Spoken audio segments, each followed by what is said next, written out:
Yeah, just be in order. Yeah, I like that, especially since this is my water glass.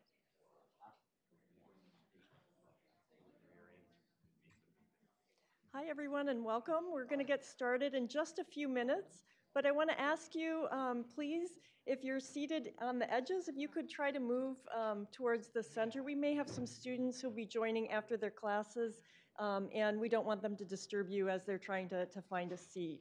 So if you could just slide in, that'd be great. And we're going to start in just a few minutes here. Thank you so much for coming.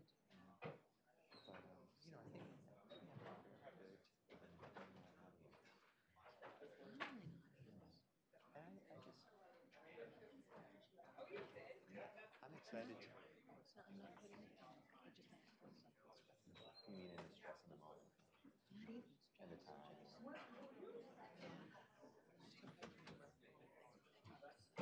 Well, you won't. Yeah, Well, thank you you. do remember the exceedingly valuable everybody. Here's it. Stop here. Hi. Thank you.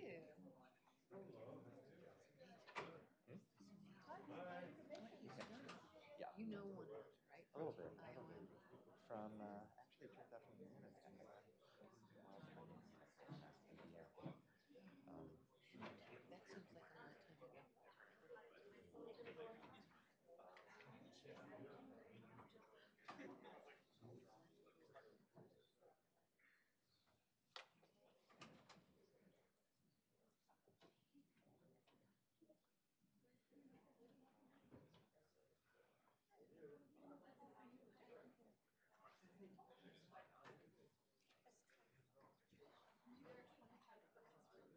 Does it go anywhere? Turn this on.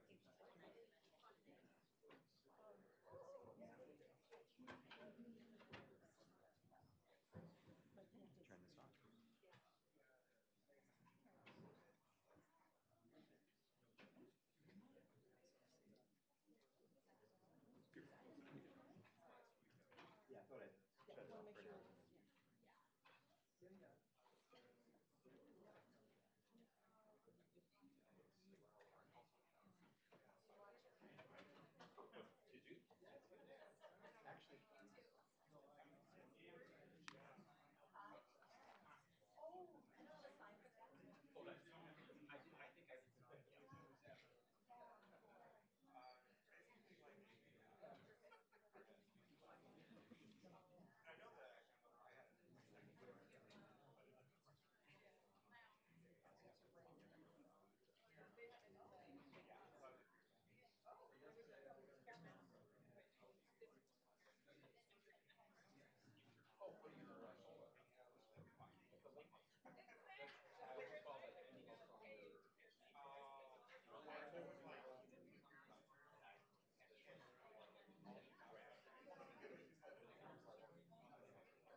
I just set it here if you want.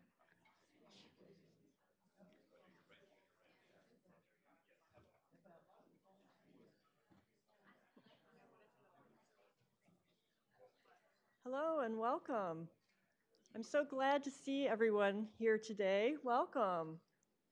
I want to ask if you're seated on the edge, if you want to squeeze in a little bit.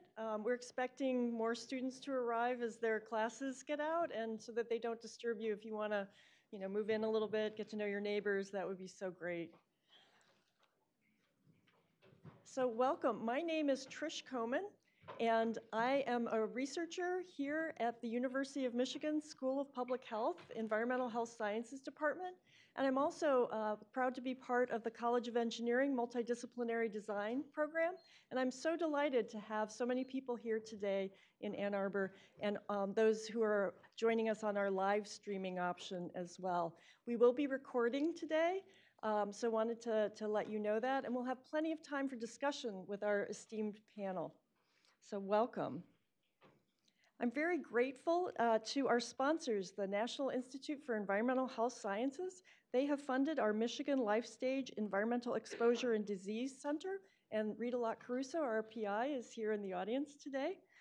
Also, the Environmental Health Sciences Department at the School of Public Health and the School for Environment and Sustainability are also co-sponsoring our event.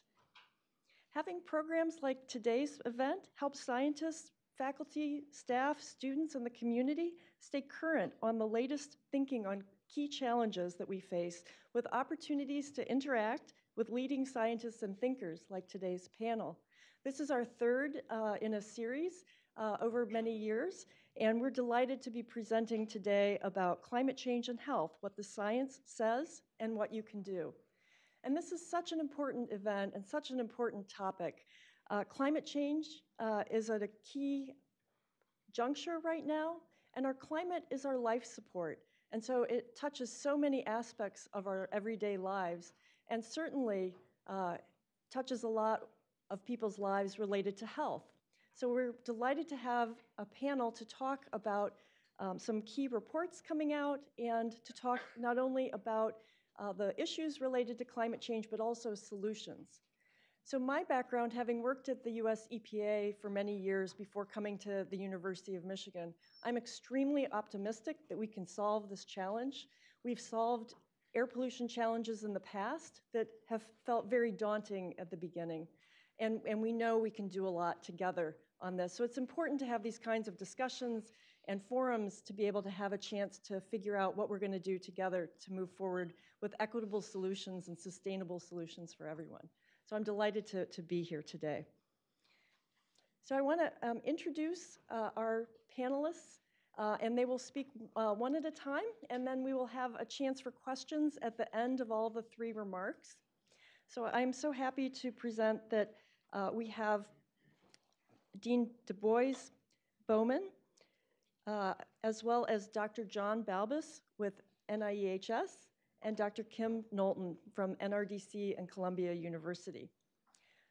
Our dean will be providing welcoming remarks, so I'd like to introduce him. This past fall, Dean Du Bois Bowman became the dean of the University of Michigan School of Public Health, and we are delighted to welcome him home to Michigan. Before becoming our dean, he served as the chair and professor in biostatistics at Columbia University. His research focuses on ways to improve people's mental health, mental health, and to treat neurological disorders such as Parkinson's disease, Alzheimer's disease, and depression. A renowned expert in the statistical analysis of brain imaging data, Dean Bowman has a particular and personal interest in studying Parkinson's disease. As a principal investigator, Dean Bowman has received 7 NIH grants and has been the co-investigator on an even greater number of sponsored grants and has been an integral collaborator on international research projects led by the Michael J. Fox Foundation. Our dean has served on advisory boards and of the National Institutes of Health programs that target underrepresented minority undergraduate students at historically Black colleges and universities, and he has led NIH diversity pipeline training programs at Columbia University. The dean grew up here in Ann Arbor, and he earned a bachelor's in science in mathematics from Morehouse College and earned his master's degree in biostatistics at the University of Michigan and holds a doctorate in biostatistics from the University of North Carolina at Chapel Hill. So please join me in welcoming Dean Bowman.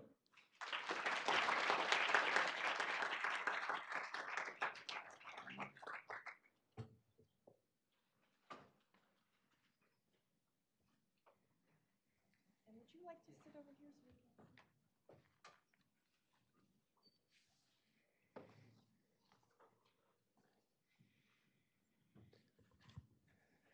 Thank you for the very gracious introduction.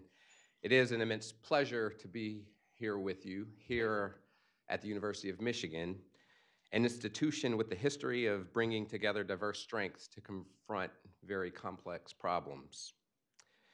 Our university's history tells us that the issue of climate change and health has been at the forefront of our concern for over a half century.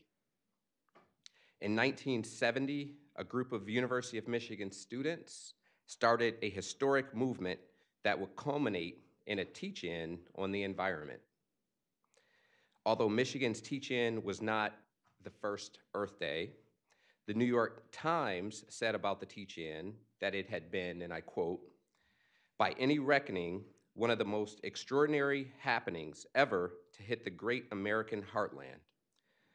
4 solid days of soul-searching by thousands of people, young and old, about ecological exigencies confronting the human race." During this time, Michigan's interdisciplinary strength was on full display. There were at least 125 events across campus, including things like the law school hosting authorities in the emerging area of environmental law, the physics department putting on computer simulations modeling urban expansion. There was a symposium on pesticides, a philosophical workshop on the bridge between ideals and action, a panel discussion on the root causes of environmental crises, big rallies and dozens of small workshops all over campus, and on the final day, environmentalists led a walk along the Huron River locally here in Ann Arbor. So in just over a year, on April 22nd, 2020, we will celebrate the 50th anniversary of Earth Day. and its roots that began here as a teach-in in Ann Arbor. This moment in time will serve as a reminder to rededicate ourselves to this really grand challenge. It is because of the immense capacity of our expertise paired with our relentless passion that I remain hopeful that we can have a positive impact on climate change and human health. Our core purpose at the School of Public Health is to pursue a healthier, more equitable world for all through education, research, and action. Our 6 departments play a critical role in increasing our understanding and mitigating the effects of climate change on health, as well as on educating and helping people lead healthier lives. The challenges and barriers to effective management of climate change on public health are no longer purely environmental, in fact, no longer purely even scientific. They're ethical, social, political, and economic. Let me share a little about Michigan public health activities today, working alongside policymakers, community members, and industry leaders. First, in terms of education, our EHS graduate students learn the skills that they need to be leaders for climate solutions. Our undergraduate and new online MPH programs help to expand access to much needed public health training. For 10 years, we've collaborated with the Michigan Department of Health and Human Services to sponsor student internships and engage in activities related to the Center for Disease Control funded Climate Ready States and Cities program. In research and community engagement, our faculty are leaders in transforming research into policy and advocating for health equality. Our faculty emphasize community-engaged research approaches with several Detroit community partners, which includes things like evaluating how air pollution, extreme heat, extreme precipitation may impact health, especially among already vulnerable communities, and how enhancing energy efficiency and improving housing quality and public preparedness may reduce impacts on health. We focus on prevention by partnering to design healthy cities together with the Taubman School of Architecture and Urban Planning. And finally, and perhaps the most important part, we live our ideals daily. Last year, or in fact this year, our School of Public Health building in Washington Heights was recognized as the first place winner in the annual Michigan Energy Summit by reducing energy consumption by 34% over the previous year. Faculty, staff, and students have a commitment to the solid waste reduction programs within our school, and each year our nutrition students plant, tend, and distribute vegetables and herbs from our community-run garden. So these are just a few examples of the activities that I see each day in the School of Public Health. Many of you are also aware more broadly that this month, the University of Michigan president, Mark Schlissel, announced a goal of carbon neutrality and appointed a campus-wide commission. In addition to the commission, the university hopes to gather ideas from the greater community, and I hope that you'll consider participating. So just as in 1970, it will take everyone's best efforts to create meaningful change. I thank you for your time. I'm excited about today's forum and look forward to learning more from our renowned speakers. Thank you.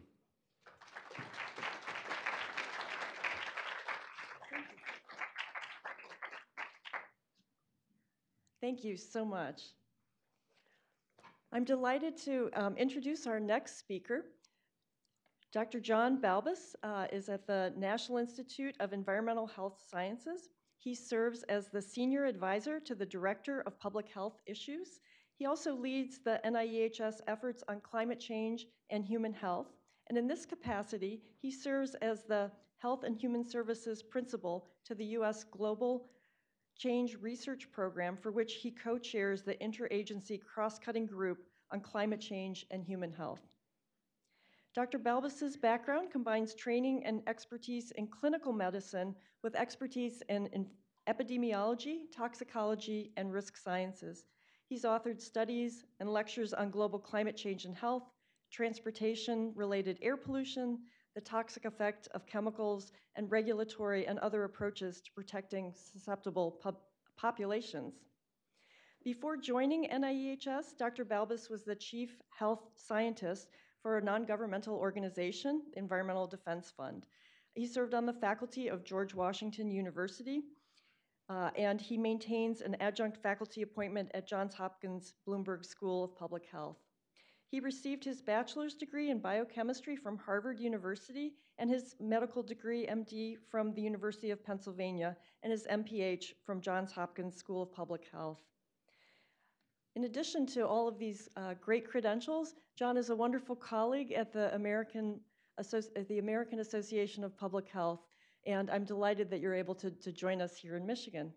Please join me in welcoming Dr. Balbus. Thank you so much, Trish. Thank you for organizing this day, and Meredith for making everything work. And thank you to our hosts, the Schools of Public Health and the School of Environment and Sustainability. It's really a great pleasure to be here. And it really is an exciting kind of auspicious time to be having a forum, a summit on this topic. Thank you for choosing climate change at this time, as we're looking back 50 years to the origins of Earth Day on this campus, and what Du Bois was just mentioning, Dean Bowman was just mentioning about the commitment of this school to look forward and to go towards carbon neutrality and to create this Climate Change Commission. So really an auspicious time, and I'm extremely happy to be able to talk to you today. Just very briefly, for those of you not familiar with the National Institute of Environmental Health Sciences, we are the only part of the National Institutes of Health, so we are a big biomedical research institution. We're the only part that's not in Maryland. Our institute's actually in North Carolina. I work in Maryland, but that's because they don't want me down there in North Carolina for some reason. I stay up in the Washington area. This is a day to talk about solutions, and I think that our institute is unique among the institutes and centers of the National Institutes of Health, because we really have some very solution-focused research that is other than diagnosing and treating illness, and have some very unique features like a Superfund research program that is just focused on solving environmental problems. So I really think that I speak on behalf of an institute that is not just about understanding and discovering problems, but actually solving them in my comments today. I'm going to be offering up at 4 o'clock today a bit of a sandwich. The meat of the sandwich, what I want to focus on, is the content of the report that was released shortly after Thanksgiving this year, the 4th National Climate Assessment, Volume 2 on Impacts from the Global Change Research Program. And I'm going to talk to you about it from a health lens, and I'll explain that in a little bit more detail, but even more specifically in how health information is being applied to solutions to climate change, and really interpreting what is in the National Climate Assessment through that lens for the short time that I have to tell you about it today. That's the meat. On either side, I'm going to have a piece of bread that's going to be the context of this report, and then the second piece of bread is going to be maybe some personal observations on the health role in the solution space. So for the first piece of bread, this report actually had some really good company. Ooh, all right, a little, not quite as well formatted as the original. When it came out. So this fall was actually remarkable, not just because the United States released a very strong and robust national climate assessment, but it came out shortly after the Intergovernmental Panel on Climate Change released a report, the 1.5 degree report, comparing the impacts of 1.5 degrees versus 2 degrees, and also kind of a pair for the United States. There was the Lancet Countdown 2018 report that came out this fall, as well as a US policy brief. So I think that anybody looking at this topic really needs to look at what all of these are telling us together. And, you know, I hate to start off with gloom and doom, but what they tell us is that we need to get moving.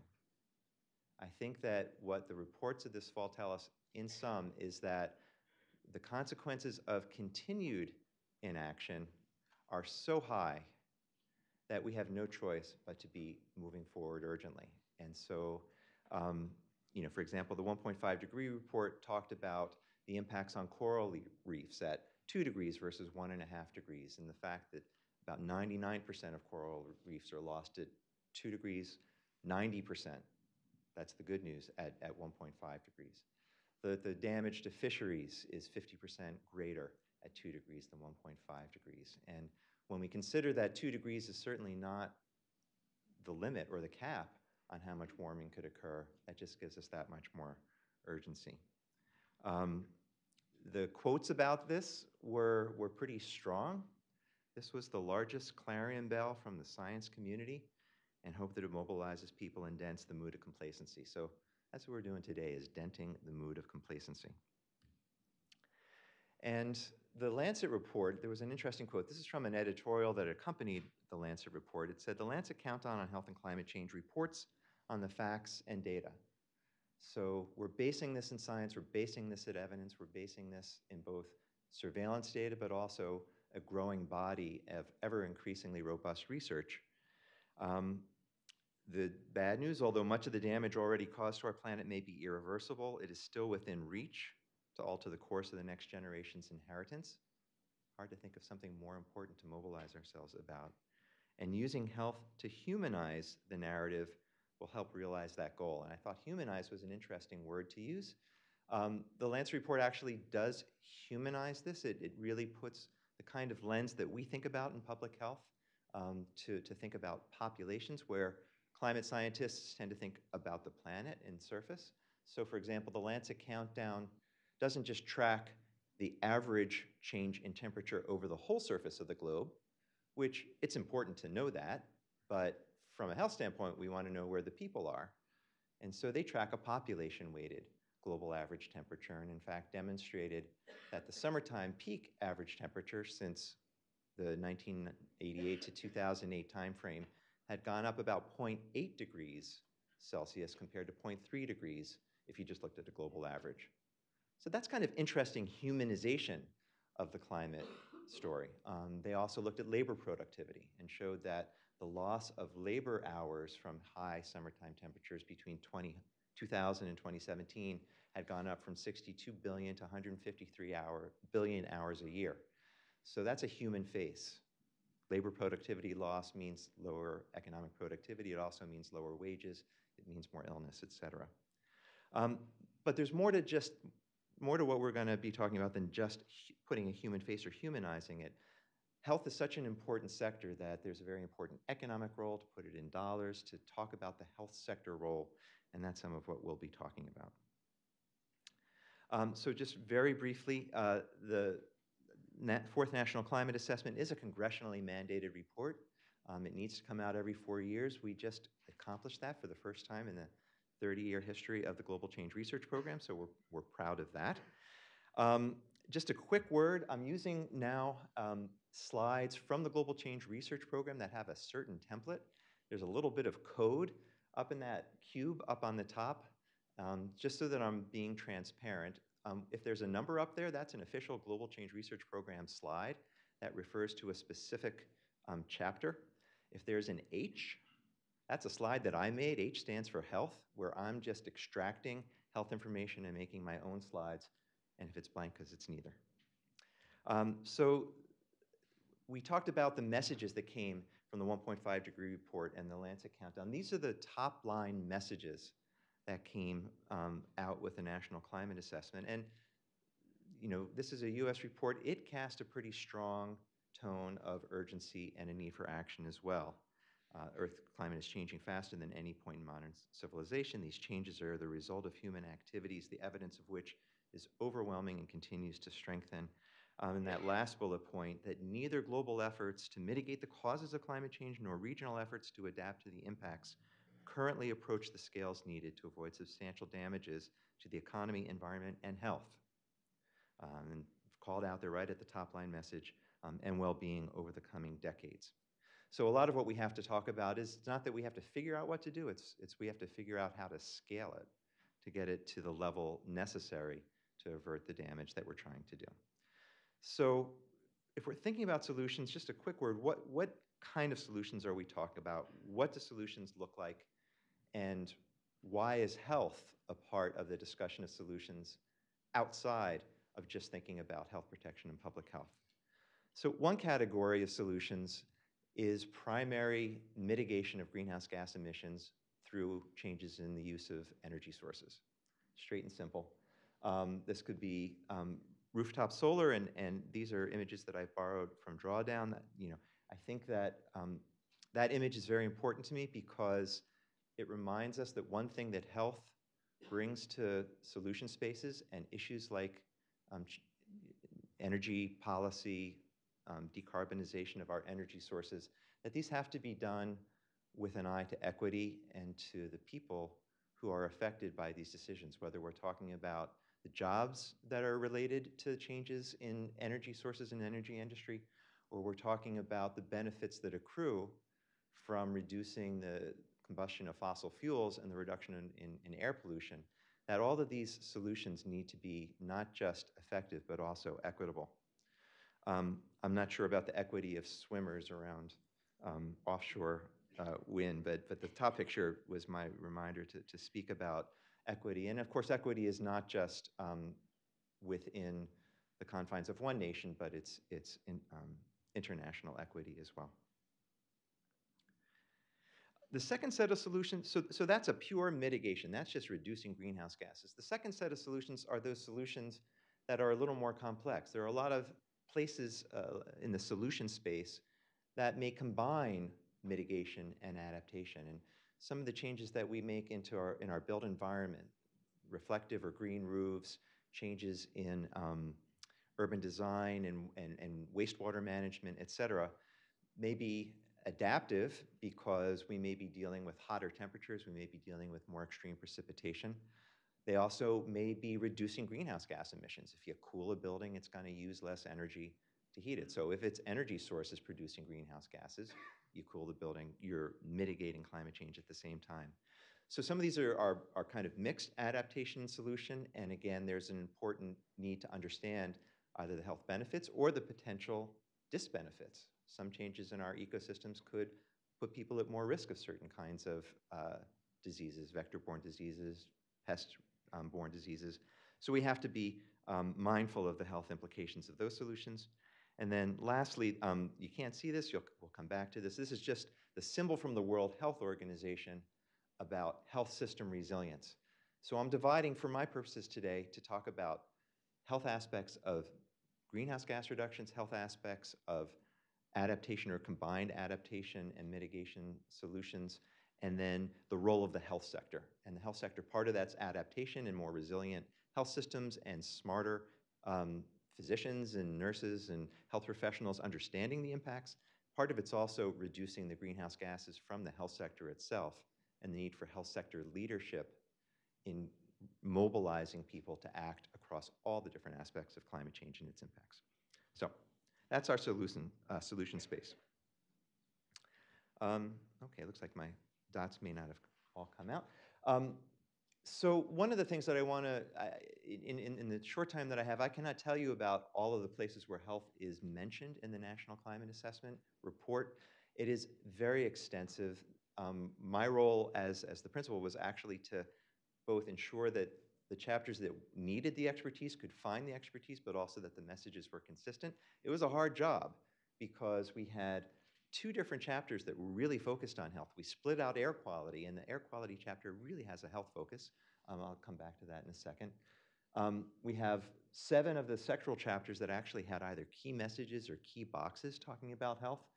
And then in terms of the regional chapters, all 10 had significant health content. So short point, a lot of health as a humanizing, as an important feature of climate change, not just in terms of straight health impacts, but how does health relate to, to the urban setting, to urban planning, complex systems, food systems, et cetera. So I can't go over it all in the time I have. Please take a look at it. In terms of the air quality chapter, there are 4 key messages. You'll see that the first 3 are really about the impacts from air quality on human health associated with climate change. It talks about things like ozone changes, changes in particulate matter. It talks about the increase in risk of wildfires and how wildfire impacts health. It talks about changes in the phenology of plants and changes in pollen production, both amounts of pollen and even the chemical nature of pollen. And then key message 4 is explicitly talking about the co-benefits or the benefits that accrue from reduction in combustion of fossil fuels that may be done to reduce greenhouse gas emissions. So a straight solution, intersection between health and solutions to climate change. And because these assessments are all 8 pages and very condensed, the language is not detailed in this climate assessment, but there's lots of really good references. So for all the academics, you got to just go to the footnotes. But there's the key message. Many emission sources also emit air pollutants, so controlling those emission sources would have this combined effect of mitigating climate change with immediate benefits for air quality and health. Just a couple more examples. So this would be an example in that combined mitigation adaptation space. This is from the urban chapter, and it's looking at how adaptation strategies, which are in fact many of them combined adaptation and mitigation. You see solar panels and reflective buildings, have many different stakeholders. They have many different impacts. They highlight the health impacts in this chapter, also highlights the need to have,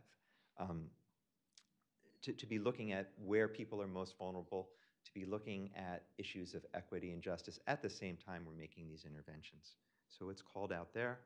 And this is just another example that they were using, looking at the Greenway response to flooding. We've seen this in a lot of cities in the United States, using ecosystem services to help reduce the impacts of extreme precipitation, and pointing out that it's really great when it floods, but it's also really great when it's sunny, because everybody can get out and have a nice corridor for exercising and meet the physical activity goals of public health, which are so critical and so hard to meet. So again, an issue of combined benefits. All right, so I said I was giving you a sandwich. It's a triple decker. This is just another piece of bread that a very thin piece that I'm putting in the middle, because when I talk about health in the 4th National Climate Assessment, for those of you interested in the topic, if you're not aware, you need to be aware of the report that came out in 2016, which was a whole 350-page special report on the human health impacts of climate change. There's the URL for it. This is the place where we really got to explain things in greater detail and talk a little bit more nuanced. But what's important for today is that this was not so much a solutions report. This was really an impacts report. It did not address adaptation or mitigation, did not really get into co-benefits, didn't really talk about the role of the health sector. So a fabulous report, the most developed report on climate and health that we've had, but it's not addressing this intersection as much of the solution space. So let me just summarize what is in the health chapter. This is actually a diagram that was originally put in the 2016 report. It's a lot to read. The reason, what I want you to feature, to kind of hone in on, it's trying to show the fact that the exposure pathways by which climate impacts health, so those are things like high temperatures and storms and air pollution and vector-borne diseases, food-borne diseases, mental health impacts, that those all take place in a social and an environmental context. And that climate change impacts that context as well, right? If flooding is a risk of creating vector-borne diseases and we have changes in precipitation patterns, then we have to be thinking outside of the health sector and into those other sectors that impact on environmental drivers, whether that's our forest management for the wildfires, whether that's our food system management, whether that's our water management. So that's the left side. And then the right side emphasizes that all of these contexts take place in a social, political environment. And we have to think about the institutions, we have to think about vulnerable populations, we have to think about solutions that are not just focused on climate change, but are focused on real communities and real people, and think in an integrated fashion about those kinds of solutions. So again, it opens up, I show this because I think it opens up the solution space. And in a university, we have to be thinking about how do we integrate the social sciences with the environmental engineers? How do we integrate energy policy people with public health people? This is a diagram. Again, just I know I'm going to run out of time, so I don't want to go through it in detail, but it shows 4 examples of populations who are at higher risk. One of the things we did in the 2016 report, we had, I think, 12 or 13 different categories of populations who may be vulnerable. We really expanded that. We didn't have the space here, so this is just identifying the populations and identifying the solutions that are specific to those populations and settings. The third key message, the third section of the Fourth National Climate Assessment Health Chapter report focused in on solutions. So this is the first climate assessment that actually reviewed the literature that evaluates interventions. This is very new. The solution space is pretty new in climate and health. It relied heavily on a very important CDC technical evaluation through the BRACE program that really looked at the evidence base for a lot of different specific interventions. So this was a start at actually identifying interventions and then also looking at the role of the health sector in both adaptation and mitigation. And then lastly, the fourth key message was looking at the economic impacts and saying that reducing emissions results in high economic and health benefits, looking just at the avoided impacts. This didn't even look so much at the ancillary benefits of what happens to air pollution if you reduce combustion. This was just looking at what happens if it doesn't get as warm, if precipitation doesn't change as much. And it translated these impacts into dollars, which is really important in the solution space, right? We have to be making a cost-benefit information available to decision makers to highlight the fact that inaction has costs, is the primary point here, and that there are different costs and different benefits to different options, and there's a lot of work needed to spell this out.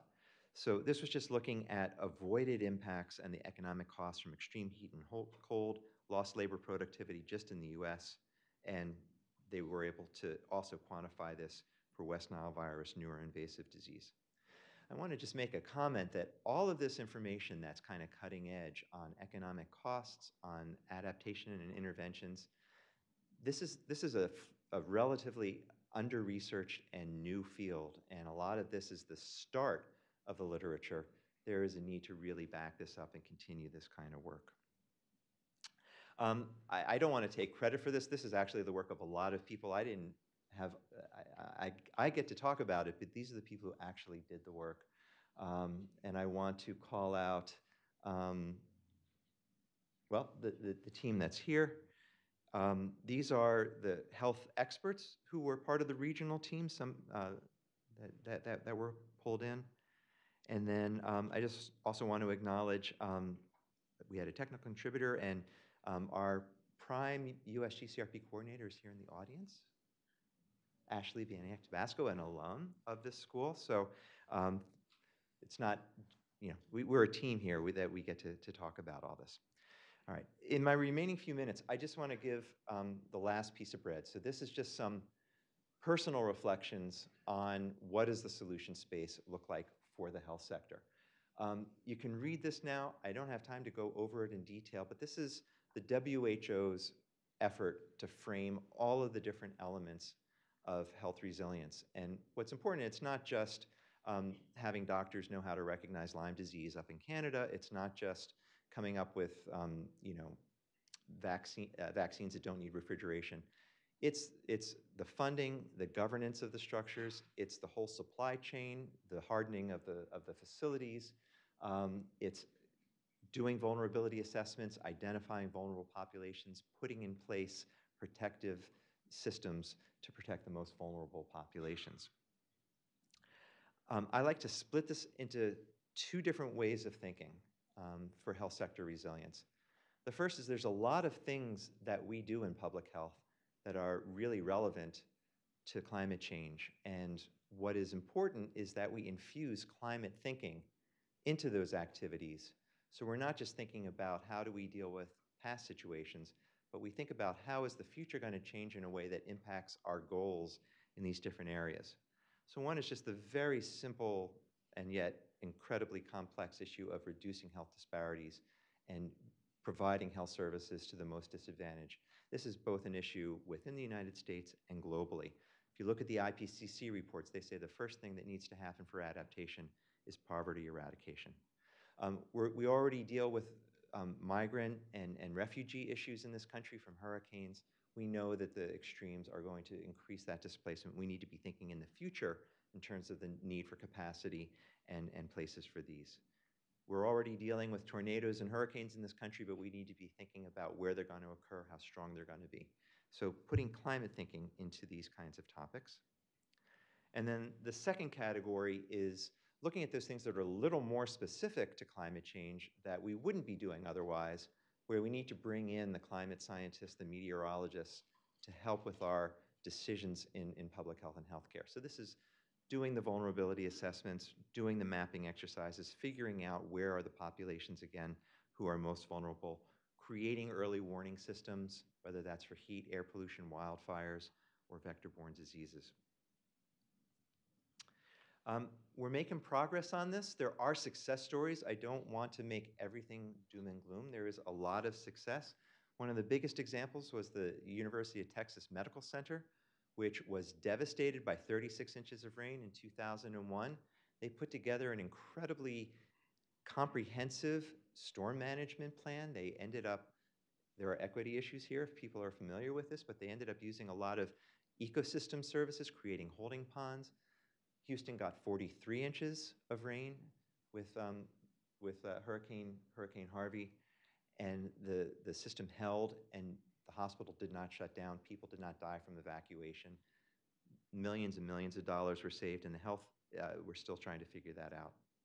Similarly, story of success with the British Virgin Islands. I don't have time for that. I'm just going to leave you with an idea that there are lots of resources for this. Hopefully these slides will be made available. And to conclude, I want to just hope that you see that there is a scientific basis for action, both on climate change in general, but also for dealing with health as part of the solution space. The interventions are underway. What we need to do is know how to optimize them and how to scale them up. And I'll just leave you with these words from the former director of the World Health Organization. These words are 5 years old, but they're just as true today. The evidence is overwhelming. Climate change endangers health. We have solutions, and we need to act decisively to change the trajectory. Excuse me. And with that, I'll close. Thank you very much. Look forward to the discussion.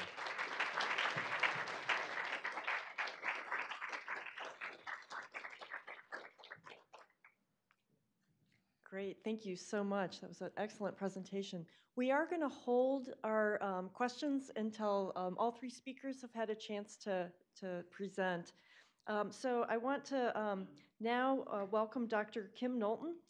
She teaches at the Columbia Mailman School of Public Health and is a senior scientist with the Natural Resources Defense Council at the Health and Environment Program in New York City. Her work focuses on issues related to health impacts of climate change, not surprising, including advocating for public health strategies to prepare for and prevent these impacts, and partnering with city and state governments to make health preparedness more of a central feature of our climate adaptation plans. She has done a lot of great research on heat and ozone-related mortality and illness, and she was among the researchers who participated in the Intergovernmental Panel on Climate Change's 2007 Fourth Assessment Report. And her project group at the NRDC recently launched an innovative web mapping tool that she'll be discussing. Dr. Knowlton received her bachelor's from Cornell University, a master's in science from the City University of New York's Hunter College, and her PhD from Columbia University. So please join me in welcoming Dr. Knowlton.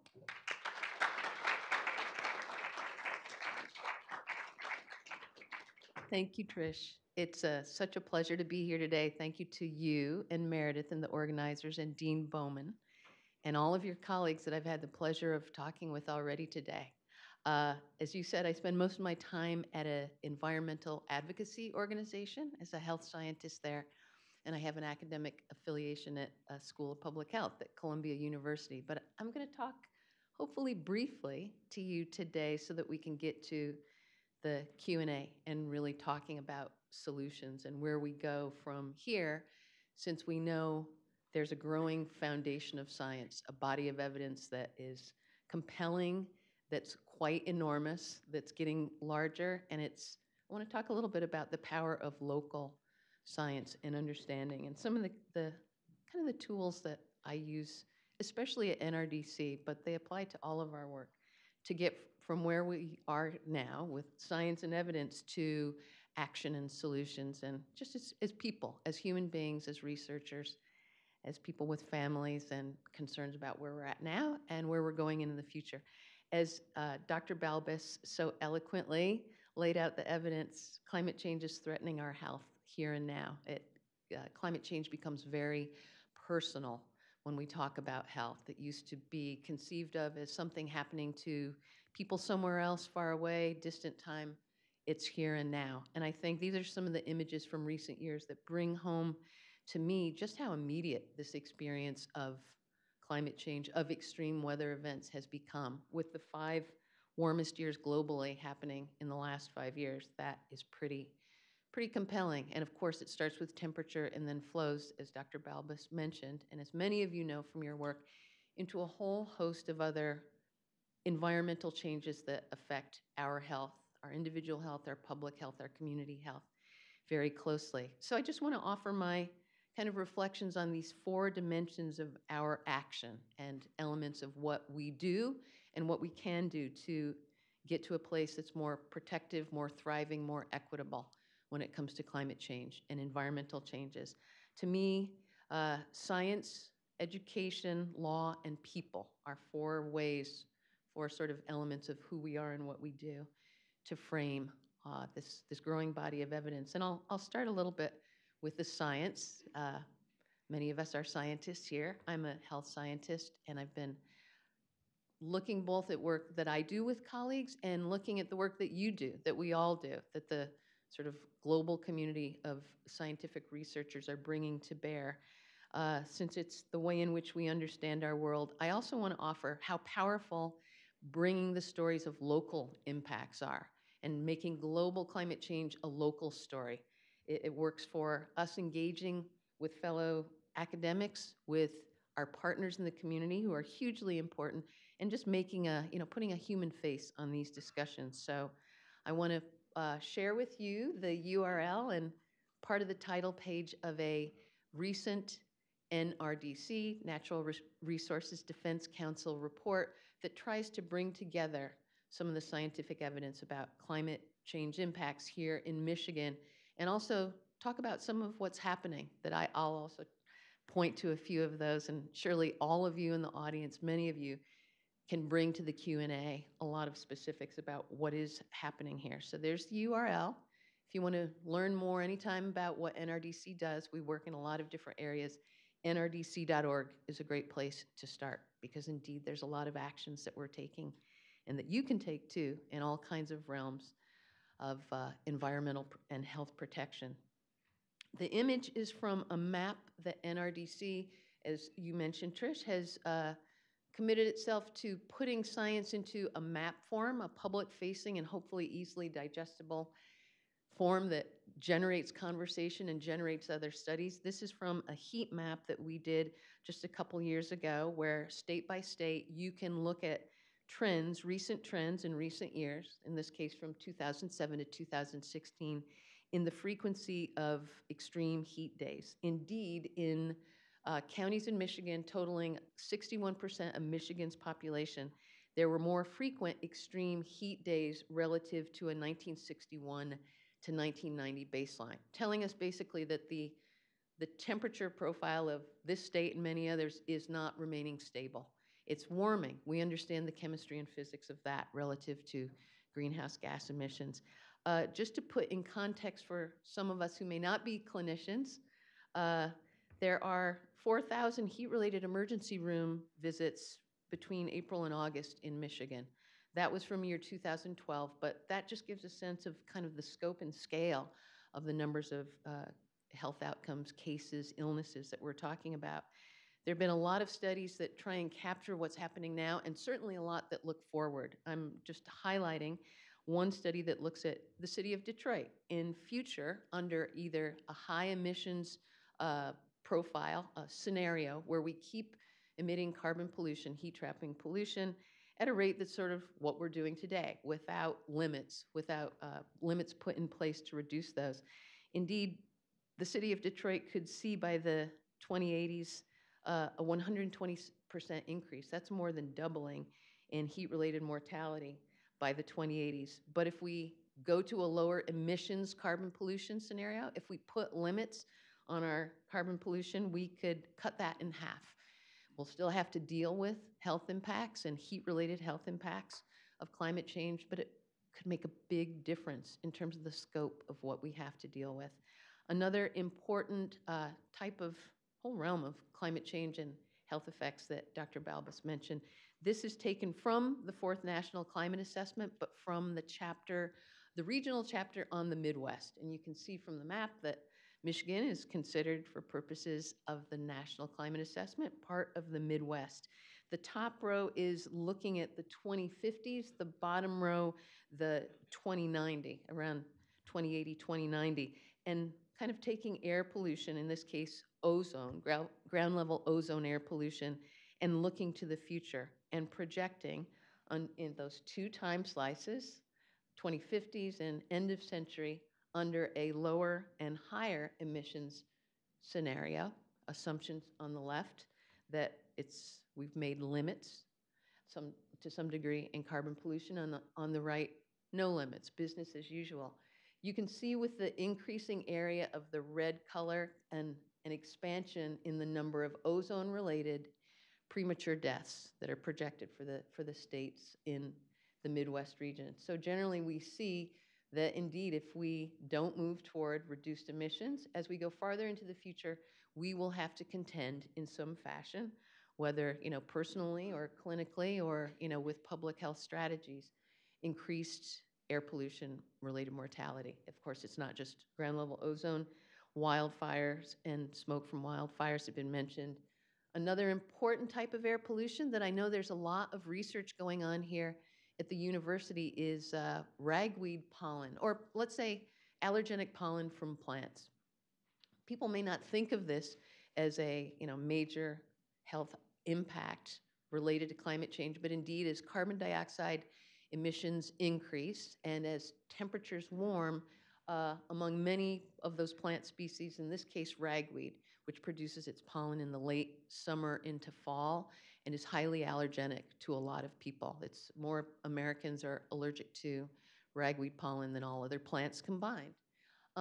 It can be quite, for people with asthma, for people with allergies, the fact that it produces its pollen, ragweed, in late summer can be sort of a double whammy, an unfortunate term, but to people's health, because that's the part of the year in the summer when ground level ozone episodes tend to be more frequent too. This is from a study by Louis Ziska and other co-authors looking at trends from 1995 to 2015, going from southern cities up through to the northern latitudes in the Midwest, showing how there's already been an expansion of the ragweed pollen production season. This could be quite relevant to people's health, not only because people will have to, those who have allergies will need to take their medications a longer time. They may plan, along with their clinicians, need to plan and strategize to begin those sooner, to continue them later. There's some concern that the increase in that season of pollen production may potentially impact the number of people who are sensitized. So it's an air pollutant that we may not think about, but there are rather direct connections to carbon dioxide emissions and to rising temperatures. And it's about a 15-day increase in the cities in that study that are closest to where we are now. I know, again, a number of you here do work looking at extreme precipitation events and the increasing frequency of those events across much of the Midwest and Michigan. The changing frequency, the changing seasonality of those extreme precipitation events has a hand in some of the harmful algal blooms, or HAB events, that are seen in the Great Lakes. It's also just the changing seasonality of temperatures as well as rainfall, getting harder to predict, increasingly disrupted because of climate change's effects, but when farmers apply agricultural chemicals and nutrients to their fields at what used to be the proper time, but the rains come early or rain falls instead of snow, there have been occurrences of those chemicals and nutrients washing into waterways where the Great Lakes water temperatures are frequently warmer than they have been historically. And both of those conditions feed into harmful algal blooms. The blooms can certainly affect drinking water quality, access to, provision of. They can also impact fishing and fisheries operations, and for some types of harmful algal blooms, there's respiratory effects because some of the toxins can become airborne. In much of this part of the country and other cities in the U.S., there are combined sewer overflows that try to deal with extreme rainfall events, but there can be contamination both of surface and groundwater, and we can see and have seen upticks in waterborne diseases as children, as homeowners who are investigating a flooded basement, as people dealing with the floodwaters come into contact with pathogens. So this is a regional impact too. Another one I'll mention is a number of infectious diseases, including Lyme disease, which is carried by the black-legged tick, pictured here. And there's the characteristic bullseye rash that is often, but not always, seen in cases of Lyme disease infection. These are two images adapted from a paper by Rebecca Eisen and her colleagues. On the left, in 1996, those counties that reported black-legged tick populations reported or confirmed, and on the left, you can see that there's a far greater number of counties reporting by 2015. Climate change is not by any means the only impact, the only environmental effect affecting the number of counties across which these are seen. But with rising temperatures, the period of activity and of contact between people and ticks is increasing in many parts of the country, moving into higher elevations as well as more northward.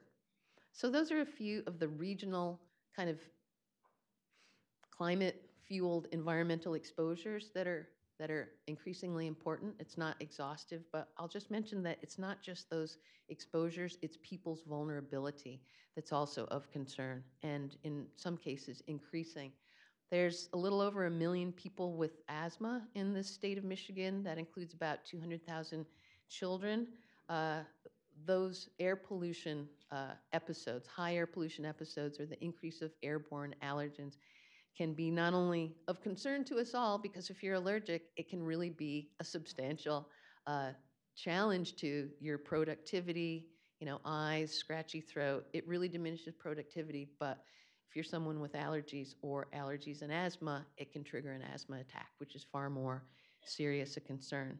There's about 1.7 million people age 65 and older in this state now, but people 65 and older are more vulnerable to heat, to air pollution, to infectious disease outcomes. In cases of storms and flooding, they can sometimes be at more risk because of mobility issues or access to ways to get out of harm's way quickly. So we're concerned about the fact that we live in a country where the baby boomers are aging and we're moving into the 65 and older category at the most rapid rate in a generation. And indeed, there's urban heat island effects in some of the cities of Michigan, can increase daytime temperatures relative to surrounding rural areas 3-4 degrees, and that can further exacerbate the warming from climate change. And certainly there's outdoor workers, not only in agricultural professions, but many other outdoor workers who are kind of on the front lines of a lot of these environmental changes. So we put this forward, and again, we've had some success, quite a bit of success at NRDC, making global climate change a more local story and trying to map those environmental changes at the state level and the county level. This is and there's a URL from one of our map series. We now have updated maps on air pollution, on heat here, on infectious diseases, and we're building out new maps because it's useful for people to think about the health challenges that they encounter, look at the maps and see if this picture's something that hadn't been considered before, or if indeed it sort of might serve as a screening tool for local discussions and planning discussions. But there's another dimension that we found is important. John mentioned it, and that's the cost of health-related impacts of climate change and performing valuations of those costs. Usually when we talk about, and you hear about the social cost of climate change, the social cost of carbon, it's more typical that infrastructure damage, crop yield, and crop losses are kind of put into that calculation. But in 2011, we undertook a study with some economists to try and get our arms around what were events that are already happening in the US, what kind of health costs do they entail? So we looked at these 6 case study areas of events, extreme weather events, other types of events that are reasonably linked to climate change and that can be expected to increase in frequency or extent in the future. And even we were kind of surprised when we came up with this $14 billion price tag. I mean, that really expands notably the price tag that we're discussing, that we have to contend with now, that reasonably could be expected to increase in the future as we consider more than 6 types of events and the whole fabric of events that are happening annually. This gives a sense of the range not only of the types of case studies that we looked at, but also the breakout between valuation of premature deaths that were associated with these events and emergency room visits and hospitalizations that we came up with a standard method to value these. And you can see there are billions of dollars of costs that we need to be not only doing more of this kind of work so that we can increase this discussion, but we need to be building it into our thinking about what do we stand to benefit from avoiding, not only the health impacts, but costs that are being spent now. So with that, I'm going to kind of pivot a bit and go from the science piece, which I know many of you know about, and hopefully you'll have a chance to share with us some of your insights in that regard.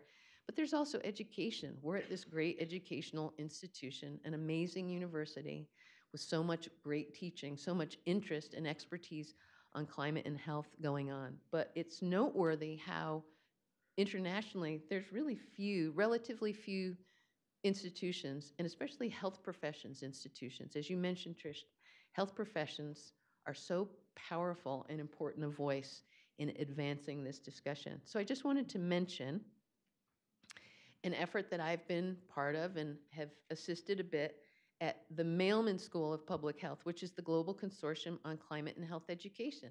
The School of Public Health, the School of Nursing of this fine university are members, along with 2 other institutions in Michigan. But globally, in the last couple of years, there have been 181 member institutions assembled, for which the deans have committed to expanding the climate and health teaching curriculum. The consortium and its advisory committee and its coordinating committee, who are kind of global leaders on climate and health education, we've assembled strategies or resource lists, core competencies that we propose be considered as part of the teaching. And this membership is now across 29 countries. So to us, this is an exciting initiative to build that community of practice and discussion and dialogue where people, without the benefit of being here, can learn essentially from you and vice versa about how this effort to teach and learn on climate and health is going internationally, because it's extremely important that we integrate our work into the global community of work.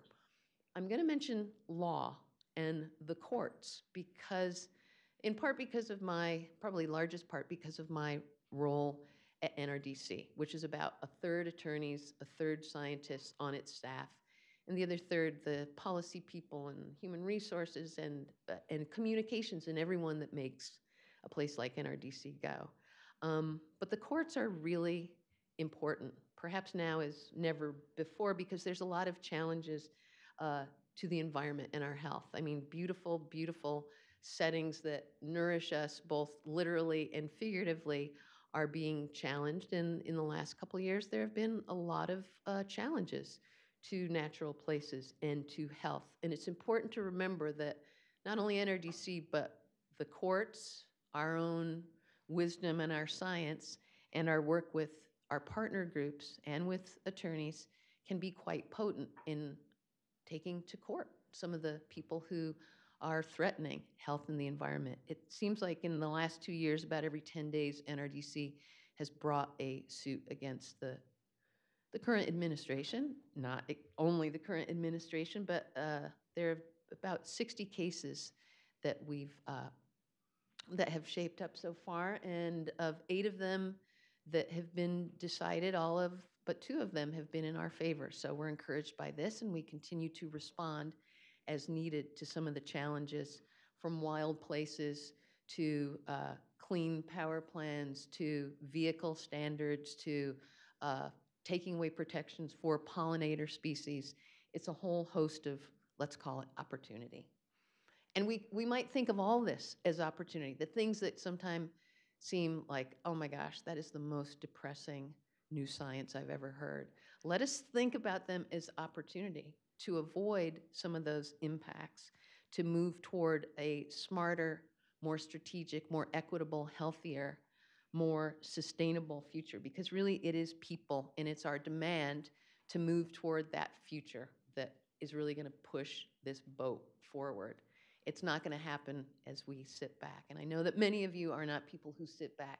This is just highlighting a report that NRDC did back in September of 2017 that looks at tools and strategies that we have in hand right now, from energy efficiency and increasing our energy efficiency to reduce electricity demand, deeply, to moving toward more renewables like wind and solar and away from fossil fuel burning, creating jobs, using for those types of fuel needs that are perhaps the most challenging to substitute, maybe for those we use, biofuels. But this kind of outlines a number of ways that we can get to that stated goal that's now been updated of an 80% reduction in greenhouse gas emissions by 2050. So I invite you to go to the NRDC website and look at that plan a little more. And we know that there are other plans recently proposed to move decisively into the future, and I have to give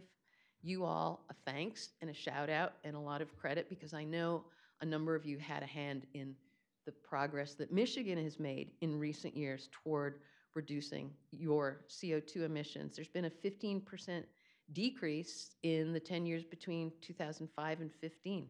There's been a move toward more wind and solar that's helped to avert a lot of CO2 that kind of equates to reduced passenger miles in vehicles.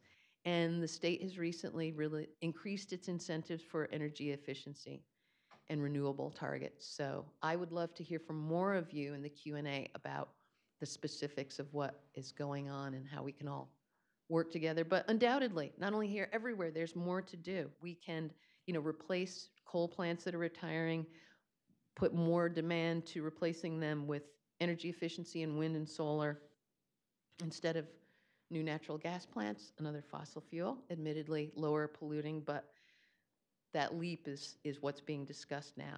Promoting clean transportation planning as ways to not only save dollars, but protect health, the co-benefits that you were talking about, John. And with a state plan on climate and health adaptation, and with cities like Detroit with climate adaptation plans, this is not the time to kind of step back from full implementation of those great ideas that have been put together. And, I applaud you, and, people out here applaud those plans and that planning. But whatever it can take to see those plans through to their full implementation, it couldn't be a more important time. Because partner engagement and sort of taking that people dimension and saying it's us at the university, and it's our partners in the community, and it's our partners in governance. And it's not just here, of course, it's all over the world. These are a couple of images from partnerships that I'm lucky to be a part of in India, where in the city of Ahmedabad, which is in Gujarat state in Western India, NRDC has worked on heat wave early warning systems and now air pollution early warning systems. This is from the heat wave action plans, where the city of Ahmedabad, the municipal leaders, have such a sense of ownership and have done so much to put in Gujarati and in English tips on keeping cool, on reducing heat vulnerability, on the tuk-tuks, the ways of getting around. Women march through the streets to raise awareness on climate change, on health. There's text messages, there's SMS messages. The mayor, that's the mayor of Ahmedabad, painting the roof a reflective color. So partner engagement is something international. It's something for us to continue to be creative with and about, and ask ourselves, how can we do better? Because it's really those three things, the power of science, law, and people, that's going to help us get to the health profession's voice being, central, us all seeing that climate change affects us all, and kind of spreading the word that there's no way to lose in this regard. It's not a hoax that will hurt us to follow, because a small group of thoughtful, committed citizens has changed the world. It can change the world again, and I am grateful to you for a chance to talk with you and listen to you about what you're doing to help change the world. So with that, I'll say thanks to the organizers and all of you, and I'm looking forward to a Q&A. Thank you. Thanks. Sit down at the table. So I'm going to invite our speakers to join us at the table here. And this could be a time for those who are seated on the edges, if you want to find a seat to move on in. That'd be great. Join us? Great. All right. So we have microphones on either side, and we're looking forward to your questions.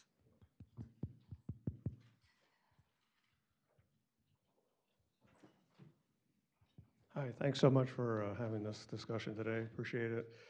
Great job, presentation. It's difficult getting local communities to deal with climate change. Here we are in Ann Arbor, one of the most progressive cities in America, at the University of Michigan, one of the most progressive universities. And yet we're trying to get the city and the university to deal with the effects of climate change on flooding.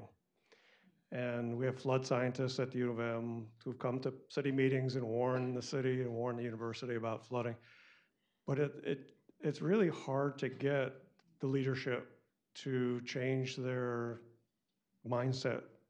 They're still building in the floodplain, still building in the floodway.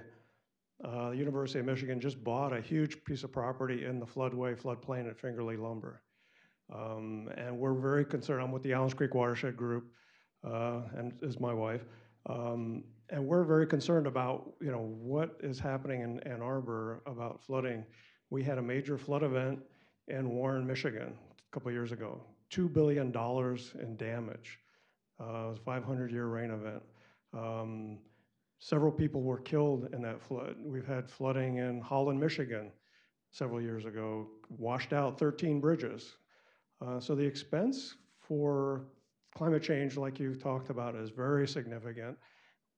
It's something that, if we don't do anything, is going to be very costly in life and health and economics. And Michigan has great potentials. We have lots of fresh water. We have lots of wind. We could be generating a lot of wind power. We could be exporting energy out of Michigan with all the wind potential we have. But I just want to say that I'm glad you're out trying to beat the bushes, so to speak. And I think we need to keep pushing. And I think we can't really just sit back, because our kids will have to live with the repercussions. So thanks for coming tonight. Appreciate it. Great, thank you. Can I ask a question on that? Here, trying not to detach that. Is there a provision in Michigan whereby the past flood history of a property must be revealed in the purchase transaction?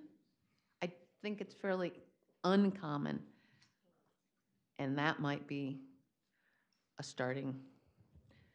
Well, one thing that is kind of strange is we had a development that was in the floodplain. The city, the county, the state approved this development to go forward, and part of the development was not inhabitable because the insurance company said, I don't think you want to build those condos on the ground level. because they're going to be very expensive to insure, and they didn't do it. They decided, so here's an insurance company that stopped the state, the county, and the city from developing in the floodplain because of insurance. And you know, if you sell a house and you have a mortgage, you have to just talk about flood insurance with your mortgage holder. And theoretically, that's a requirement if you have a mortgage. If you don't have a mortgage, flood insurance isn't required. And that's another issue. You know, flood insurance is really pretty loosey-goosey, so to speak, and we really need to make sure that people are protected from flooding. Great, thank you. I see a question over here. Thank you all for your excellent talks today.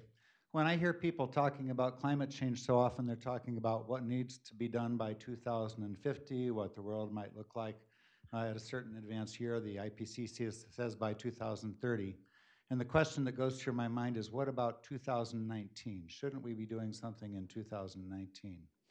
There is a bill now before Congress, the Energy Innovation and Carbon Dividends Act, that would put a tax on carbon, a fee, all returned to the American people. In my mind, that's the biggest thing that could be done in 2019 to start progress on climate change. Interested in the speaker's comments on that. Great. Does anyone want to remark on that?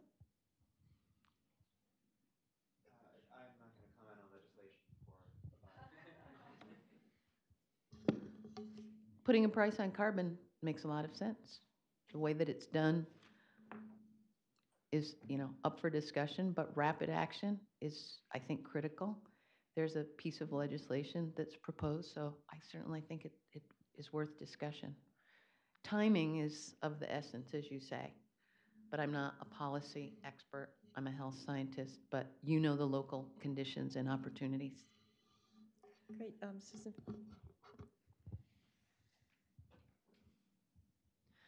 Thank you very much for your comments today. I'm curious if any of the speakers had any further comments about the medical system's cooperation and collaboration in working on their own carbon emissions footprints. You know, are you seeing forums emerging around that or organization emerging around that question?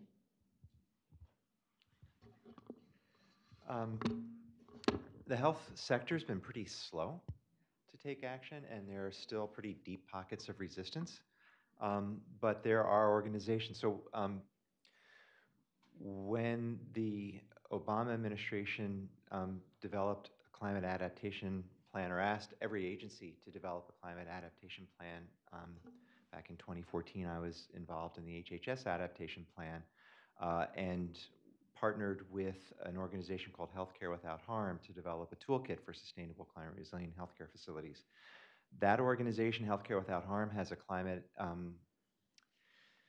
clean air, no, I'm sorry, it's my brain shutdown time, but they have a coalition of leading healthcare systems that includes Kaiser Permanente, includes Dignity Health, it includes, I'm sorry? No, that's the green, that's something else. So it's mobilizing some of the biggest health systems in the country. It's still kind of tip of the iceberg. Canada is mobilizing its healthcare systems. There is also a consortium of medical societies that's been formed in the United States after the UK formed a consortium of medical societies. And you know, that consortium is trying to mobilize the different medical specialties to take action. So it exists, but it's got, you know, a long way to go to really penetrate. So this is another thing I would like to comment on, which is all of our institutions need to be thinking very deeply about where we get our energy and where our transportation services come from. And we need to be making some changes. And I'm delighted that we have a representative from US EPA, Buddy Polovic, who's here, who will have a table out front to talk about supply chain and better transportation services from a market-based perspective. So I encourage you, if you're interested in these topics, stop by their table, and there'll be some other tables outside to have further conversations. See a question? The three reports that recently came out and a paper that kind of all supported each other that you mentioned, seem to suggest things are getting bad faster than predicted. The model's worst case was maybe not the worst case. And you put up some great data from the 2016 health report and then from the 2011 Knowles et al. On cost and health implications. Do you think they were 2050 and 29, those predictions should be redone? Maybe they weren't using the worst case scenario. The first answer is, oh yeah, of course they have to be redone. I mean, that was the very first foray into this. So, I mean, there's kind of two sides to this. One is, you know, what is our certainty about what things are going to look like in 2050, 2090? And there are always choices about, you know, how you predict, you know, what kind of trajectory we're going to follow in terms of energy. You know, I think that what we are seeing is just the very, very preliminary kinds of analyses, and what we need are, because we can't predict the future, we need to have a very full range of scenarios. You know, the 8.5, so for those of you not familiar, if you're health people, you see RCP 8.5, you see RCP 4.0, you may think that those are like radio stations or something. I mean, the RCP stands for, oh boy. I'm sorry, it is really my brain shut. Concentration pathways. These are scenarios that were created by the Intergovernmental Panel on Climate Change to depict different trajectories towards certain levels of radiative forcing in the atmosphere. Radiative forcing is where the rubber meets the road in terms of greenhouse gases reflecting infrared radiation back to the planet and warming the upper atmosphere. The RCP 8.5 has been labeled as a worst case scenario, but there are things above it, just as, you know, we usually predict out to 2100, but things don't stop getting worse at 2100. The trends will continue. So to get to your point, I think that there's a lot of conservatism in the scientific community, and there's a lot of conservatism that goes into international and national scale assessments. There can be an argument made that some things aren't as conservative, but having been a part of them, there are a lot of things that happen in those processes that cause people to scale back a little bit of, you know, and try to come up with a consensus, which tends not to be the most extremes. And so we have seen in some cases that the trajectory of sea level rise, that the trajectory of temperature increases compared to what was predicted 15, 20 years ago is a little bit higher. So, you know, I think the answer to that is yes, we need to redo the analyses, and we need to look at a wide range of scenarios and compare the worst to the best. Oops. Sorry. And I'll just mention that NRDC has an update of the 2011 work underway. So we'll look in different areas at different types of health impacts. But even we have a measure of conservatism, and so it'd be interesting to, you know, let ourselves consider what's been in recent years, those worst case events. Hurricane Maria, Hurricane Harvey, a number of others come to mind. So there's always room for more work. And, you know, I just want to make the opposite case too, that there are some things that, you know, we have to be open to things either not being as bad as predicted, accumulation of ice in the, you know, Antarctica, you know, not always for good reasons, or the fact that if you look at the mortality, the heat-related mortality in this country associated with a given degree of heat exposure, the sensitivity of populations is actually declining. So even as the temperature is going up, the heat-related mortality is not going up as much as it would have had there not been effective adaptation. So we have to be open to all of the uncertainty in both directions. But there are certainly, we're seeing certain, you know, there have been a lot of headlines about Greenland ice and Arctic ice, you know, melting faster than people were saying.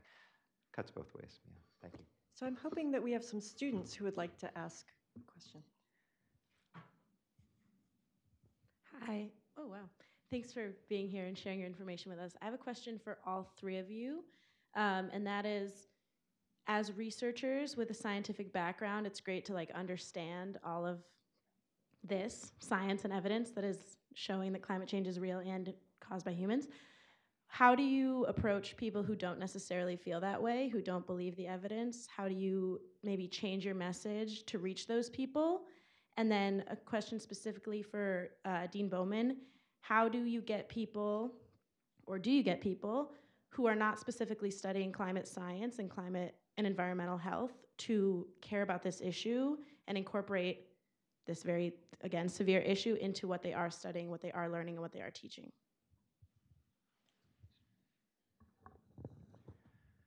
It's an excellent question that I think we see playing out more broadly in society than any time that I can remember in the past. And I think we as scientists have to double down on what we believe provides sort of the veracity of evidence, and to not back away from that. We have to understand that and meet people where they are, that there may be skepticism. These things are, as I mentioned in my opening remarks, there are social, political, economic drivers that may shape how people feel emotional from that perspective. That, these things are frightening, but that ultimately, I think science will guide us, and that's a part of what we're here to do at the School of Public Health, is to train to be able to deliver the evidence-based information to help guide us in our decision making. So it's just a combination of patience, communication, and understanding and compassion to be able to reconcile these issues. But they're challenging. That was a great answer. Yeah. I'll find a way to weave my answer into some other question, because that's a standalone. Yeah, that was a perfect answer. I would only say that it is patently obvious that just providing evidence does not change opinions or behavior or policy. We can't abandon generating quality evidence, and I completely agree. We stand behind it. We have to stand up for the integrity of our science very strongly. But we also have to understand and have compassion for all people, because there are, as you say, there are reasons behind people's reactions when you dig down and understand that, and not have the expectation that just providing what we believe as scientific evidence is always going to be convincing, and having that patience. I think that's a great answer. Great. Thanks. I think we Okay, have now I time gotta- for one more question. Oh, shoot, okay. Okay, so I understand it's important to kind of think about how environmental factors relate to public health, like within our own country. But so I'm an international studies and environment double major, and so I was wondering, kind of like on a global scale, as members of the international community, how do we, like in conjunction with taking care of our own country, how do we help other countries that don't have the same resources and adequate healthcare we do? For example, like in the recent Environmental Performance Index, there were countries like Burundi and Myanmar at the bottom of the list that had extremely low environmental protection, and as a result you saw like high amounts of gastrointestinal diseases and infant mortality. So how do we help those countries while still helping our own country? Just based on my experience, one person's experience working in India that I mentioned a bit, it's that question of how can, first thing that comes to mind is respect. A sense of respect and interest and openness to learning, as we have, as anyone working anywhere and internationally, maybe doubly so. You learn from the setting, from a respectful view of the setting, and see the ways to help partners build capacity. But then I also think strongly, you've almost got to be committed to being there for the long run, to build relationships and trust. And it usually costs or takes a lot of time, which means a lot of resources. But I think when you bring honest listening and respect and all of your skills and are in it for the long haul, you find ways to provide the best capacity building that could be, so that when you eventually have to leave, if you indeed do, things have changed and you've changed too. So I think it's just good old relationship building. I completely agree with that. I'm going to answer from a really different perspective. What I heard in your question was, the United States, from a policy and action perspective, has a set of challenges, but low-income countries especially have a much more daunting set of challenges and are, in many ways, the most vulnerable to the impacts of climate change that are coming. And so how do we think about working within our borders, but then also working without, on the outside of our borders? And it's a pretty daunting time right now, but I just want to make a couple of observations. The U.S. thinks, very, very differently about development and about development assistance than the rest of the world. And so, we need to work, as, historically one of the larger polluters of the atmosphere, we need to obviously address our own actions. The rest of the world frames this kind of a question these days to a large degree in terms of the Sustainable Development Goals from a policy perspective. And I think one of the important ways to address the complicated interrelated set of challenges in countries like Myanmar and Burundi is through an SDG framework to tying the kind of assistance that's going on. If we look at, if you look at what institutions like the World Bank and some of the major DFID and the other, other country development assistance, the way that they're working, trying to address the problems of poverty, inadequate healthcare and access to healthcare, and sustainable development and energy sources and energy for the poor, all in a holistic framework, and informing, trying to inform the assistance and the funding of projects that can very often be kind of siloed, and to think in a more holistic way about solving problems in an SDG framework. That's just a small slice of what was a really huge and important question, but it's one way for the people who are kind of in their studies to think about a framework, at least, and an approach to addressing the multiple problems. Great. So we are out of time for questions, but we will have time during the reception that will follow for more discussion. I want to invite our speakers to give a closing statement if you would like. If there's something you'd like to say that you hope for, or you can pass if you prefer. And Dr. Knowlton, we're going to start with you.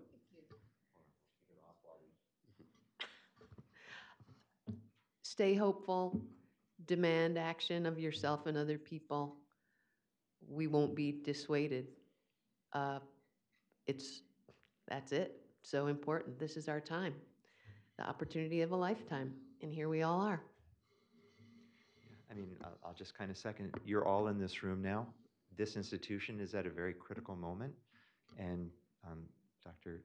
Junkert, said, why are we thinking 2030? We should be thinking 2019. We should be thinking, February 26th or maybe the 27th, 2019, and commit to action right here. And there are a lot of people who can do this and really help. Here, Pat, you're up. So I think back to 1970 and the teach-in that happened on this campus that we need to recapture and embody the spirit, the sense of urgency that was present at that moment. And since that time, we can't discount the progress that we've made, but with the progress, we've also gained additional clarity. And so I think that now things are as pressing as ever. And we, everyone in this room, collectively with our partners at the university and externally, we just need to sort of renew our commitment and be active. Great, wonderful. So I want to thank our speakers.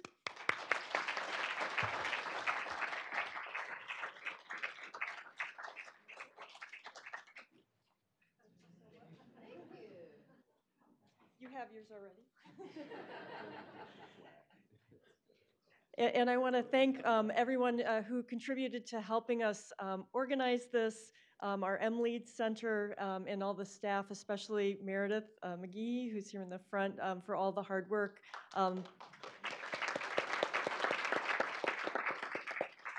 And a lot of the behind-the-scenes work from SEAS and the School of Public Health and the Environmental Health Sciences Department. And I want to invite you to join us for a reception. We've got great partners at the tables, and I look forward to more questions and conversations. So thank you so much. And this will conclude the live stream part of our event. Thank you.